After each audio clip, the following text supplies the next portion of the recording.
হেই বন্ধুরা, আজ আমি নিয়ে এসেছি 2024 সালে মুক্তি পাওয়া Telugu action drama cinema Pushpa 2 the rule নিয়ে। পুষ্পা পার্ট 1 মুভি দেখার পর সবাই পুষ্পা 2 মুভির জন্য এক্সাইটেড ছিল, আর পুষ্পা 2 মুক্তির পর ভারতীয় সিনেমার বক্স অফিসে সমস্ত রেকর্ড ভেঙে চলেছে। অ্যাকশন আর এন্টারটেনমেন্টে ভরা এই সিনেমা প্রথম পার্টের থেকেও বেশি ইন্টারেস্টিং। এই ভিডিওতে আমি পুষ্পা 2 দ্য রুল মুভিকে শর্টে এক্সপ্লেন করব, আর আপনি যদি এখনো পুষ্পা পার্ট 1 এর এক্সপ্লেন ভিডিও না দেখে থাকেন তাহলে আই বাটনে ক্লিক করে আগে পুষ্পা পার্ট 1 মুভির এক্সপ্লেন ভিডিও দেখুন পুষ্পা 2 দ্য রুল মুভি বোঝার জন্য। তো আর দেরি না করে সোজা চলে যাব এক্সপ্লেন ভিডিওতে। মুভির শুরুতে পুষ্পা একটি স্বপ্ন দেখে যে সে তার লাল চন্দন কাঠ জাপানে সাপ্লাই করেছে, তবে তারা তার টাকা দেয় না। এই জন্য পুষ্পা জাপান যায় আর সেই গ্যাংয়ের সাথে লড়াই করে যারা সেই চন্দন কাঠ কিনেছে। তবে লড়াই করতে করতে পুষ্পার গুলি লেগে যায় আর জলে পড়ে যায়। তখন তার ছোটবেলার একটি ঘটনা মনে পড়ে যায়। যখন সে ছোটবেলায় এই রকম একবার জলে পড়ে তখন পুষ্পার ঘুম ভেঙে যায়। সিনেমার গল্প প্রথম পার্টের পর থেকেই কন্টিনিউ হয়। এখন পুষ্পার শ্রীবাল্লির সাথে বিয়ে হয়ে যায় আর সিন্ডিকেটের লিডার হওয়ার জন্য তার সম্মান ও ইনকাম অনেক বেশি হয়ে যায়। অন্যদিকে পুলিশ অফিসার ভাওয়ার সিং শিকাওয়াত, যাকে পুষ্পা অসম্মান করে তার জামা কাপড় খোলায় আর তাকে ঘুষ দেবে না বলে, সে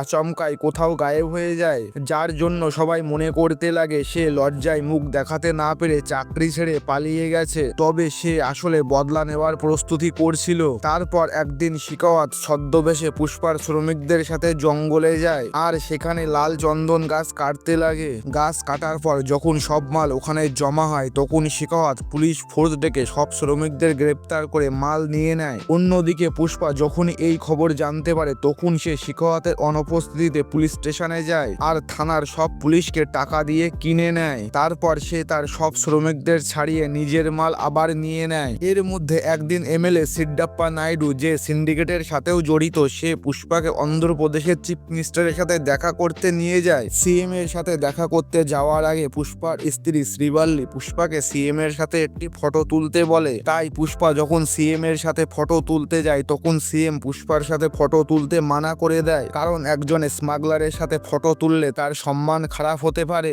এই জন্য পুষ্পার খুব খারাপ লাগে যে সে তার স্ত্রীর ইচ্ছা পূরণ করতে পারেনি। তখন সে নাইডুকে জিজ্ঞাসা করে যদি সে সিএম হতো তাহলে সে কি তার সাথে ছবি তুলতো। এই প্রশ্নের উত্তরে নাইডু হ্যাঁ বলে। এই জন্য পুষ্পা সিদ্ধান্ত নেয় এখন সে যে কোনো উপায়ে সিদ্ধাপ্পা নাইডুকে অন্ধ্রপ্রদেশের সিএম বানাবে, যাতে সে শ্রীবাল্লির জন্য সেই ছবি তুলতে পারে। তবে এই কাজের জন্য অনেক টাকার প্রয়োজন ছিল। তখন পুষ্পা নাইডুকে দিল্লি পাঠিয়ে সেন্ট্রাল মিনিস্টার প্রতাপ রেড্ডির সাথে কথা বলে। সে তাকে 500 কোটি টাকা দিয়ে সিদ্ধাপ্পাকে সিএম বানাতে বলে, আর এর জন্য প্রতাপ রেড্ডিও রাজি হয়ে যায়। তবে পুষ্পার কাছে সেই মুহূর্তে অত টাকা ছিল না। এই জন্য সে তার ধান্দাকে বড় করার কথা ভাবে, আর সে শুধু ইন্ডিয়াতে মাল বিক্রি করার বদলে বিদেশেও সাপ্লাই করার কথা ভাবে। যার জন্য পুষ্পা মালদ্বীপ দেশে গিয়ে হামিদ নামের এক ইন্টারন্যাশনাল বায়ারের সাথে দেখা করে আর তাকে 2000 টন লাল চন্দন কাঠ 5000 কোটি টাকায় দেওয়ার ডিল করে। এই ডিলের পর পুষ্পার টার্গেট ছিল এত মাল এক জায়গায় জমা করা। এই জন্য সে লাল চন্দন বিক্রি করা সমস্ত স্মাগলারদের তার সিন্ডিকেটে নিয়ে নেয় আর শ্রমিকদের বেশি টাকা দিয়ে দ্রুত গতিতে গাছ কাটা শুরু করে। সে সব মাল চিত্তুর জেলায় জমা করতে লাগে। অন্যদিকে মঙ্গল শ্রীনু, যে সিন্ডিকেটের পুরনো লিডার ছিল, সে জানতে পারে পুষ্পা অনেক মাল জমা করছে, যার জন্য শ্রীনু এবং তার স্ত্রী দাক্ষানের সন্দেহ হয় যে পুষ্পা কোনো বড় কাজ করতে চলেছে। এই জন্য তারা পুষ্পার রাস্তায় বাধা দেওয়ার কথা ভাবে। তাই তারা ভাওয়ার সিং শিকাওয়াতের সাথে হাত মেলায়, কারণ তারা দুজনই পুষ্পার থেকে বদলা নিতে চাইতো। এই জন্য একদিন দাক্ষানি শিকাওয়াতের সাথে দেখা করে তাকে বলে তাদের এক পুরনো লোক বিচ্চা রেড্ডি এখন সিন্ডিকেটের মেম্বার হয়েছে আর সে পুষ্পাকে মাল সাপ্লাই করছে। দাক্ষানি এটা জানতো যে বিচ্চা রেড্ডি তার মাল কোন রাস্তা দিয়ে নিয়ে যায়। এই জন্য সে শিকাওয়াতকে বলে সে তার মাল ধরে বিচ্চাকে ভয় দেখা, যাতে সিন্ডিকেটের বাকি লোকেরা পুলিশকে ভয় পায়, যার সুবিধা নিয়ে শ্রীনু আবার সবাইকে তার পক্ষে করে নেবে। এই জন্য একদিন রাতে সেই জায়গায় ভাওয়ার সিং তার টিম নিয়ে দাঁড়িয়ে থাকে যেখান দিয়ে বিচ্চা রেড্ডি মাল নিয়ে যেত। তারপর যখনই লাল চন্দন ভর্তি ট্রাক সেখানে আসে তখন পুলিশ তাদেরকে দাঁড় করিয়ে দেয় আর শিকাওয়াত সেই ট্রাককে জ্বালিয়ে দেয়। এরপর শিকাওয়াত বিচ্চাকে ধরে ব্রিজ থেকে নিচে ফেলে মেরে দেয়। তখন শ্রীনু এবং তার স্ত্রী ওখানে এসে তাকে বলে তারা শুধু বিচ্চাকে ধরে ভয় দেখাতে বলেছিল, তবে শিকাওয়াত তাদের বলে যদি সে বিচ্চাকে ভয় দেখাতো তাহলে বিশেষ কোনো লাভ হতো না, তবে তার মারা যাওয়ায় এখন পুরো সিন্ডিকেট তাকে ভয় পাবে। তারপর যখনই বিচ্চা রেড্ডির মারা যাওয়ার খবর ছড়িয়ে পড়ে তখন সত্যিকার এই সিন্ডিকেটের অনেক লোক শিকোয়াতকে ভয় পেতে লাগে আর তারা সবাই আবার মঙ্গল শ্রীনুকে সিন্ডিকেটের লিডার বানানোর কথা বলে যাতে পুষ্পা এবং শিকোয়াতের মধ্যে ঝামেলার জন্য তাদের প্রাণ না যায়। এই সব ঘটনার জন্য সবাই এমএলএ নাইডুকে দোষী মনে করত, কারণ সেই পুষ্পাকে সিন্ডিকেটের লিডার বানিয়েছিল। এই জন্য নাইডু গিয়ে শিকোয়াতের সাথে দেখা করে আর এই ম্যাটারকে সলভ করার কথা বলে।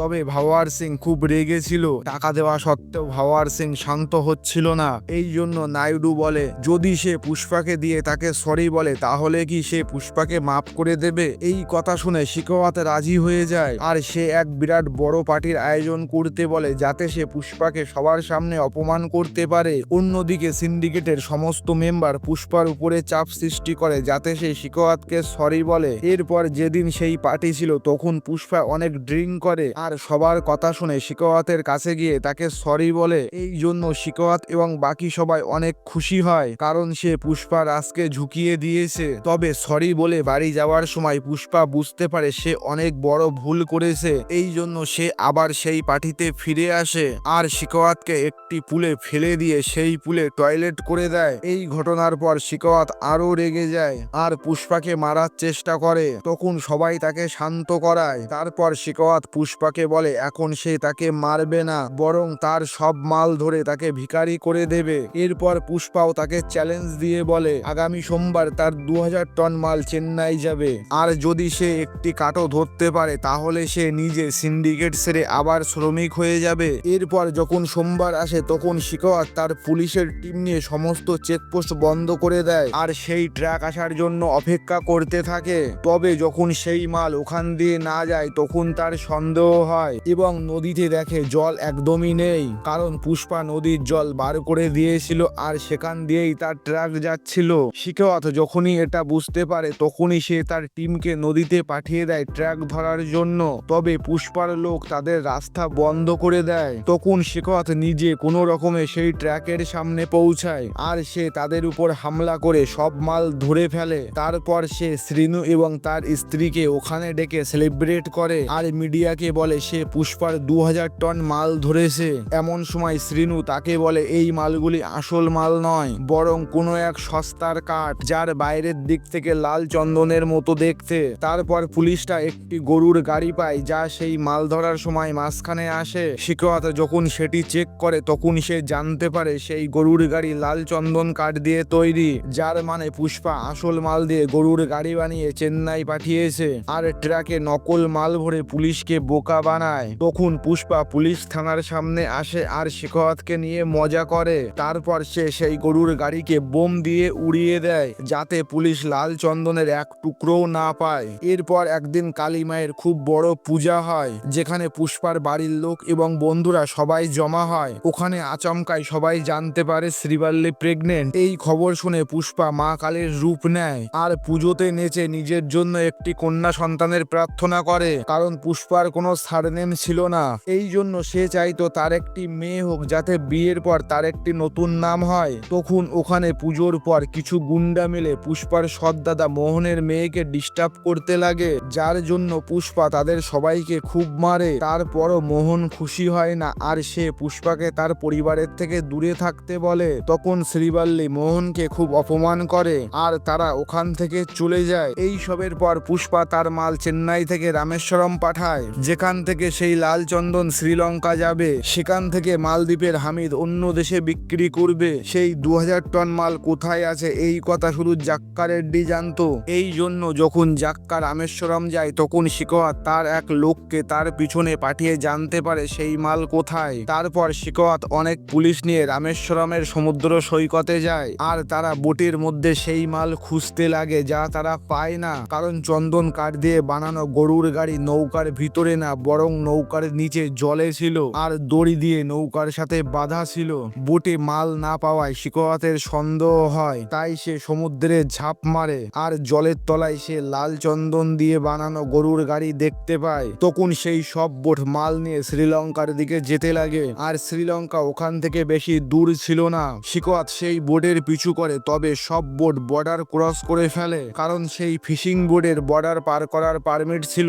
তবে ভারতীয় পুলিশটা ওখানে যেতে পারে না আর সব মাল শ্রীলঙ্কা পৌঁছে যায়। যার কিছুদিন পর হামিদ পুষ্পাকে 5,000 কোটি টাকা দিয়ে দেয়, যার মধ্য থেকে 500 কোটি টাকা সে সেন্ট্রাল মিনিস্টার প্রতাপ রেড্ডিকে পাঠায় আর সিদ্ধাপ্পা নাইডুকে অন্ধ্রপ্রদেশের সিএম বানিয়ে দেয়। তারপর নাইডু সিএম হওয়ার পর তখনই পুষ্পার বাড়ি গিয়ে তার সাথে দেখা করে আর তার পুরো পরিবারের সাথে ছবি তোলে। অন্যদিকে শিকোয়াত হেরে গিয়ে উন্মাদ হয়ে যায়, কারণ খুব শীঘ্রই মিডিয়া জানতে পারবে পুলিশ যে মাল ধরেছিল সেই সব মাল নকল। এই বদনামের জন্য শিকোয়াত খুব ভয় পেয়ে যায়, তাই সে এই কথা বাইরে আসার আগে সেই নকল মালকে জ্বালিয়ে দেওয়ার কথা ভাবে। তবে তার মনে হয় যদি সে এইভাবে সেই কাঠ জ্বালিয়ে দেয় তাহলে লোক বুঝতে পারবে এই কাজ পুলিশ নিজে করেছে।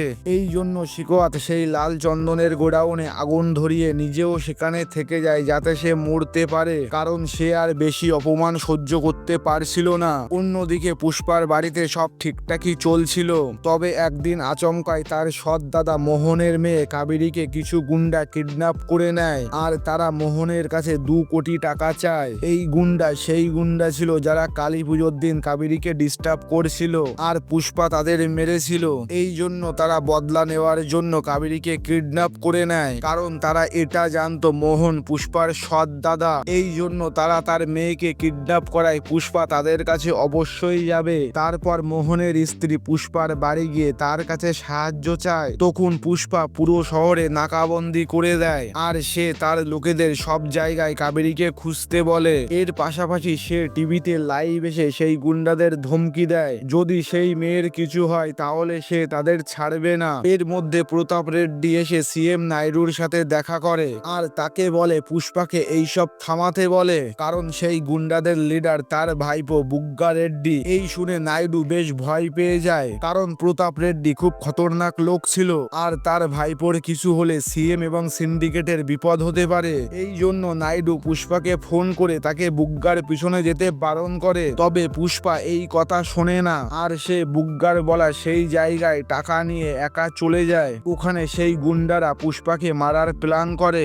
এই জন্য তারা টাকা নিয়েও পুষ্পার হাত পা বেঁধে দেয় আর তাকে মারা শুরু করে। এছাড়াও তারা কাবেরীর সাথে বাজে ব্যবহার করতে লাগে। তখন পুষ্পা হাত পা বাঁধা অবস্থা থাকা সত্ত্বেও তাদের মারতে শুরু করে দেয়। তারপর সে তার হাতের বাঁধন কেটে সব গুন্ডাদের শেষ করে দেয় আর শেষ পর্যন্ত সে বুগ্গাকে মারতেই যাচ্ছিল। তখন কেশব আর বুগ্গার বাবা ওখানে এসে পুষ্পাকে থামানোর চেষ্টা করে, তারপরও সে তাকে মেরে ফেলে। তখন বুগ্গার বাবা রেগে গিয়ে কাবেরীকে নিয়ে যেতে লাগে। এই জন্য পুষ্পা তাকেও মেরে ফেলে আর কাবেরীকে বাঁচিয়ে নেয়, যার জন্য এখন মোহনের মন গলে যায় আর সে পুষ্পাকে তার ভাই মেনে নেয়, কারণ সে তার ভাইজির জন্য এত বড় লড়াই করেছে। তারপর কিছুদিন পর কাবেরীর বিয়ে ঠিক হয় আর মোহন তার মেয়ের বিয়ের কার্ড নিয়ে সবার আগে পুষ্পার বাড়ি যায়। তবে পুষ্পা তার সাথে দেখা করে না। তখন মোহন তার মায়ের কাছে ক্ষমা চেয়ে বলে যদি তারা সেই বিয়েতে না যায় তাহলে সেই বিয়ে হবে না। তারপর মোহন ওখান থেকে চলে যায় আর শ্রীবাল্লি সেই বিয়ের কার্ড পুষ্পাকে দেখায়, যেখানে পরিবারের লোকেদের নামের মধ্যে পুষ্পার বাড়ির লোকেদের নাম ছিল। এই দেখে পুষ্পারও মন গলে যায় আর সে মোহনকে মাফ করে দেয়। এরপর বিয়ের দিন চলে আসে, যেখানে পুষ্পা এবং তার বাড়ির সবাই যায় আর পুরো পরিবার এক হয়ে যায়। অন্যদিকে প্রতাপ রেড্ডির বাড়িতে তার ভাই এবং ভাইপোর শোক সভা চলছিল। সেখানে সিন্ডিকেটের অনেক লোক এবং পুষ্পার শত্রুরা এসেছিল। ওখানে জলি রেড্ডিও আসে, যাকে প্রথম পার্টে পুষ্পা মেরে অনেক ঘায়েল করে দিয়েছিল। জলি এখন একটু ঠিক হয়ে যায়, এই জন্য সে পুষ্পার থেকে বদলা নেওয়ার জন্য প্রতাপ রেড্ডির সাথে মিলে যায়। এছাড়াও প্রতাপ রেড্ডি এক নতুন লোকের সাথে হাত মেলায়, যে কাবেরীর বিয়েতে গিফটের সাথে একটি বোম পাঠায় আর সেটি দূরে দাঁড়িয়ে ব্লাস্ট করে দেয়। এই লোক শিকাওয়াত হতে পারে, কারণ তার বডি সিনেমাতে দেখায় না বা পুষ্পার কোনো অন্য শত্রু। সেই বোম ব্লাস্টে হয়তো পুষ্পার পুরো পরিবার মারা যেতে পারে আর সে একা বেঁচে যাবে, কারণ এখন এই সিনেমার 3য় পার্ট আসবে, যার টাইটেল সিনেমার লাস্টে দেখায় পুষ্পা 3 দ্য র্যাম্পেজ। তো বন্ধুরা, এই হলো পুষ্পা 2 দ্য রুল সিনেমার এক্সপ্লেনেশন ভিডিও।